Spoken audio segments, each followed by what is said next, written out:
Bill Markham's search for his lost son took a dangerous turn when he and a fellow traveler were captured by the feared Fierce People.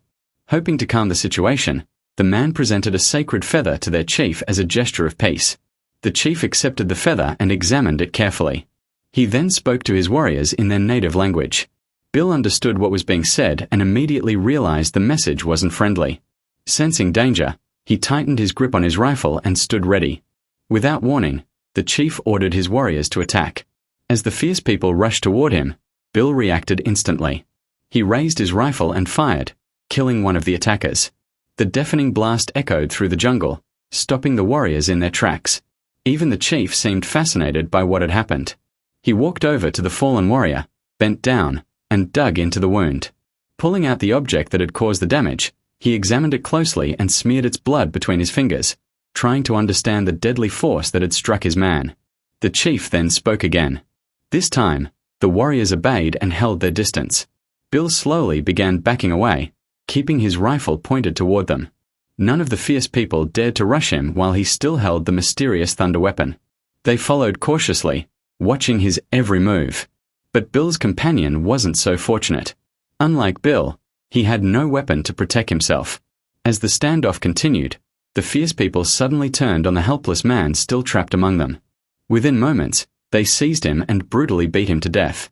Bill could do nothing but watch as his companion was killed before his eyes. Then the hunt began. With their victim dead and their anger growing, the Fierce People set off after Bill.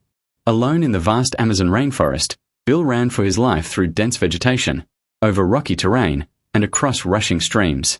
The warriors followed relentlessly, determined to bring down the man with the thunder weapon.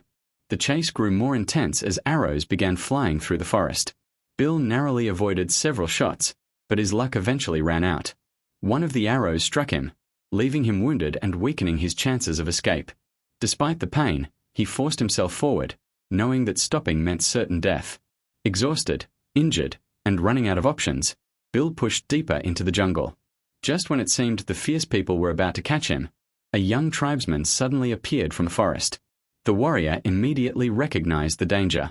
Seeing the wounded stranger being hunted, he raised his bow and fired at the pursuing warriors. One arrow struck its target. Then another followed. The Fierce People were forced to slow down as the mysterious archer skillfully defended the man he had never stopped watching from afar. But the attackers were too many. Realizing they couldn't win a direct fight, the young tribesman rushed to Bill's side and pulled him away from the battle. Together they disappeared into the rainforest as the Fierce People continued the pursuit behind them. At first, Bill didn't realize who his rescuer was. 10 years had passed since his son vanished into the jungle. The little boy he remembered had grown into a skilled warrior, dressed and living exactly like the Invisible People. There was nothing about him that resembled the child Bill had lost. But the young warrior knew exactly who Bill was. It was Tommy. The son Bill had spent 10 long years searching for had finally found him.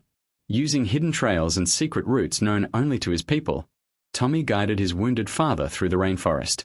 Whenever the Fierce People drew near, Tommy used his mastery of the jungle to keep them one step behind.